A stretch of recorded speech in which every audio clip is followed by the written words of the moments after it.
Hello friends, ಎಲ್ರಿಗೂ ನಮಸ್ಕಾರ.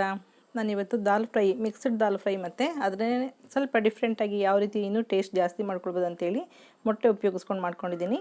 Egg mixed ದಾಲ್ fry ಮತ್ತು ಮಿಕ್ಸ್ಡ್ ದಾಲ್ ಫ್ರೈ ಮಾಡ್ಕೊಂಡಿದ್ದೀನಿ. ಚಪಾತಿ, ಅನ್ನ, ರೊಟ್ಟಿ ಎಲ್ಲದಕ್ಕೂ ಚೆನ್ನಾಗಿರುತ್ತೆ. ಮೊದಲಿಗೆ ಮೊಟ್ಟೆನ ಸ್ವಲ್ಪ ಬೇಯಿಸ್ಕೊಳ್ಳೋಣ. ಹೊರಗಡೆ ಆದರೆ ಒಂದು 10 ನಿಮಿಷ ಬೇಯಿಸ್ಕೊಳ್ಳಿ ನೀರಿನಲ್ಲಿ. ನಾನು ಕುಕ್ಕರ್ನಲ್ಲಿ ಒಂದು ವಿಸಲ್ ಕೂಗಿಸ್ಕೊಳ್ತೀನಿ. ಸ್ವಲ್ಪ ಉಪ್ಪು ಹಾಕಿ ನಾನಿಲ್ಲಿ ತೊಗರಿಬೇಳೆ 1 ಕಪ್ಪಷ್ಟು, ಹೆಸರುಬೇಳೆ 2 ಸ್ಪೂನಷ್ಟು, ಹಾಗೆ ಮೊಸರು ದಾಲು 2 ಸ್ಪೂನ್ ಹಾಕ್ಕೊಂಡಿದ್ದೀನಿ. ಯಾವುದು ಬೇಳೆ ಇಲ್ಲ ಅಂದರೆ ಬರೀ ತೊಗರಿಬೇಳೆನೇ ಕೂಡ ಉಪಯೋಗಿಸ್ಕೊಳ್ಬೋದು.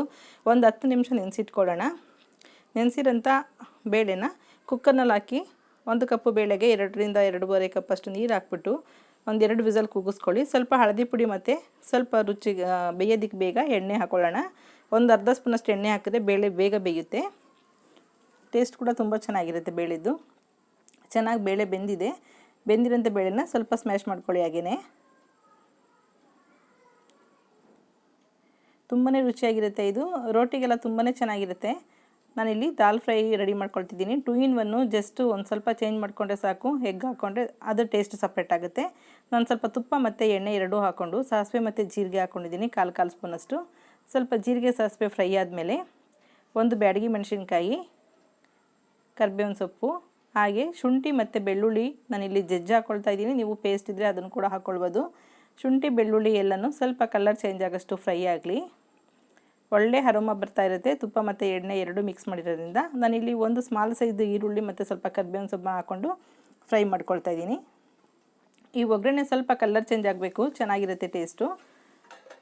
ಶುಂಠಿ ಬೆಳ್ಳುಳ್ಳಿ ಎಲ್ಲ ಬೆಂದರೆ ರುಚಿಯಾಗಿರುತ್ತೆ. ಈ ಪೌಡ್ರ್ಗಳಲ್ಲಿ ನಾನು ಧನಿಯಾ ಪುಡಿ 1 ಸ್ಪೂನು, ಖಾರದ ಪುಡಿ 1 ಸ್ಪೂನು, ರುಚಿಗೆ ತಕ್ಕಷ್ಟು ಉಪ್ಪು, ಸ್ವಲ್ಪ ಗರಂ ಮಸಾಲ 1/4 ಸ್ಪೂನಷ್ಟು, ರೋಸ್ಟೆಡ್ ಜೀರಿಗೆ ಪುಡಿ 1/4 ಸ್ಪೂನು, ಹಳದಿ ಪುಡಿ 1/4 ಸ್ಪೂನು, ಇಷ್ಟು ಪೌಡ್ರ್ಗಳನ್ನ ಹಾಕ್ಕೊಳ್ತಾ ಇದ್ದೀನಿ. ಹಾಗೆ ಒಂದು ಟೊಮೊಟೊ ಕೂಡ ಹಾಕ್ಕೊಂಡಿದ್ದೀನಿ, ಮೀಡಿಯಮ್ ಸೈಜ್ದು. ಲೋ ಫ್ಲೇಮ್ ಮಾಡಿಕೊಂಡು ಸ್ವಲ್ಪ 1-2 ನಿಮಿಷ ಫ್ರೈ ಮಾಡ್ಕೊಳ್ಳಿ. ನಿಮ್ಗೆ ತಳ ಹಿಡಿಯುತ್ತೆ ಅನ್ನೋದಾದರೆ ಸ್ವಲ್ಪ ಬೇಳೆ ಬೇಯಿಸಿರೋಂಥ ನೀರು ಹಾಕ್ಕೊಳ್ಬೋದು. ಲೋ ಫ್ಲೇಮ್ನಲ್ಲಿ ಟೊಮೊಟೊ ಎಲ್ಲ ಹಾಕಿರೋದ್ರಿಂದ ರಸ ಬಿಡುತ್ತೆ. 1-2 ನಿಮಿಷ ಫ್ರೈ ಆದಮೇಲೆ ಬೇಯಿಸಿರೋಂಥ ಬೇಳೆ ರಸನ ಹಾಕ್ಕೊಳ್ಳೋಣ. ನಿಮಗೆ ಜಾಸ್ತಿ ಏನಾದ್ರು ಬೇಳೆ ಬೇಯಿಸಿಟ್ಕೊಂಡಿದ್ರೆ ಸ್ವಲ್ಪ ಕೂಡ ಸ್ಟೋರ್ ಮಾಡ್ಬೋದು ಫ್ರಿಜ್ನಲ್ಲಿ. ಇಲ್ಲಾಂದರೆ ನಿಮ್ಗೆ ಎಷ್ಟು ಬೇಕಾಗುತ್ತೆ ಸಾಂಬಾರು ನೋಡಿಕೊಂಡು ಬೇಳೆ ಬೇಯಿಸಿರೋಂಥ ನೀರನ್ನ ಹೆಚ್ಚಿಸ್ಕೊಳ್ಳಿ.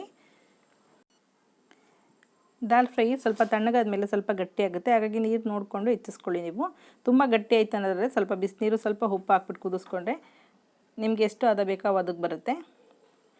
ಟೊಮೊಟೊ ಎಲ್ಲ ಹಾಕಿದ್ರಿಂದ 1-2ರಿಂದ 3 ನಿಮಿಷದಷ್ಟು ಸ್ವಲ್ಪ ಕುದೀಲಿ ಇದು ಚೆನ್ನಾಗಿ. ನೋಡಿ ಇಷ್ಟು ಗಟ್ಟಿ ಆಗಿದೆ. ನಿಮ್ಗೆ ತುಂಬ ಗಟ್ಟಿ ಅನಿಸಿದ್ರೆ ಸ್ವಲ್ಪ ಬಿಸಿನೀರು ಆ್ಯಡ್ ಮಾಡ್ಕೊಳ್ಳಿ. ತಣ್ಣೀರಿಗಿಂತ ಬಿಸಿನೀರು ತುಂಬ ರುಚಿ ಕೊಡುತ್ತೆ. ಈಗ ಚೆನ್ನಾಗಿ ಕುದೀತಾ ಇದೆ. ಸಾಂಬಾರು ರೆಡಿ ಆಗಿದೆ.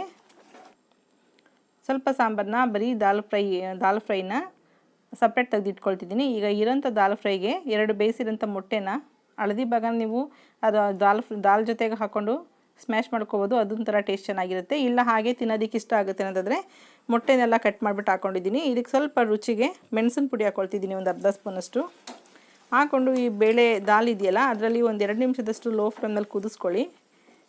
ಮೊಟ್ಟೆ ಫ್ಲೇವರು ಚೆನ್ನಾಗಿ ಮಿಕ್ಸ್ ಆಗುತ್ತೆ. ಇದಕ್ಕೆ ಟೇಸ್ಟ್ ಕೂಡ ತುಂಬಾ ಚೆನ್ನಾಗಿರುತ್ತೆ ತಿನ್ನಬೇಕಾದಾಗ. ಒಂದು ಡಿಫ್ರೆಂಟ್ ಆದಂಥ ರೆಸಿಪಿ. ದಾಲ್ ಫ್ರೈ ತಿಂದು ಬೇಜಾರಾಗಿದೆ ಅಥವಾ ದಾಲ್ ಫ್ರೈ ಮಿಕ್ಕಿದೆ ಅಂತ ಕೂಡ ಈ ರೀತಿ ಮೊಟ್ಟೆ ಆ್ಯಡ್ ಮಾಡ್ಕೊಂಡೋದಕ್ಕೆ ರುಚಿ ಬೇರೆ ಬರುತ್ತೆ, ತುಂಬಾ ಚೆನ್ನಾಗಿರುತ್ತೆ. ನಾನಿಲ್ಲಿ ಪ್ಲೈನ್ ದಾಲ್ ಫ್ರೈ ಮತ್ತು ಎಗ್ ದಾಲ್ ಫ್ರೈ ಎರಡೂ ಮಾಡ್ಕೊಂಡಿದ್ದೀನಿ. ಸ್ವಲ್ಪ ಮೆಣಸಿನ ಪುಡಿನ ಇನ್ನು ಸ್ವಲ್ಪ ಹಾಕ್ಕೊಂಡು ಕೂಡ ಮೊಟ್ಟೆ ಅದಕ್ಕೆ ತುಂಬಾ ರುಚಿ ಕೊಡುತ್ತೆ. ಕೊನೆಯಲ್ಲಿ ಸ್ವಲ್ಪ ಕೊತ್ತಂಬರಿ ಸೊಪ್ಪು ಹಾಕ್ಕೊಂಡು ಸರ್ವ್ ಮಾಡ್ಕೊಳ್ಳೋಣ. ನೋಡಿರಲ್ಲ ಫ್ರೆಂಡ್ಸ್, ಎಷ್ಟು ಸಿಂಪಲಾಗಿ ಮಾಡ್ಕೊಳ್ಬೋದು ಅಂತೇಳಿ. ನಾನು ಚಪಾತಿ ಮತ್ತು ಅನ್ನ ಎರಡಕ್ಕೂ ದಾಲ್ ಫ್ರೈ ಮಾಡ್ಕೊಂಡಿದ್ದೀನಿ. ಇದನ್ನು ತುಂಬಾ ರುಚಿಯಾಗಿರುತ್ತೆ. ನೀವು ಕೂಡ ಮನೇಲಿ ಒಂದ್ಸಲ ಟ್ರೈ ಮಾಡಿ. ನಿಮಗೂ ಕೂಡ ಇಷ್ಟ ಆಗುತ್ತೆ ಅಂತ ಅಂದ್ಕೊಂಡಿದ್ದೀನಿ. ಇಷ್ಟ ಆದರೆ ಲೈಕ್ ಮಾಡಿ, ಶೇರ್ ಮಾಡಿ, ಸಬ್ಸ್ಕ್ರೈಬ್ ಮಾಡಿ. ಸಿಂಪಲ್ ಆದಂಥ ಅಡುಗೆಗಳು ಬೇಕಾದರೆ ನನ್ನ ಚಾನಲ್ಗೆ ಸಬ್ಸ್ಕ್ರೈಬ್ ಮಾಡ್ಕೊಳ್ಳಿ. Okay, bye, thank you.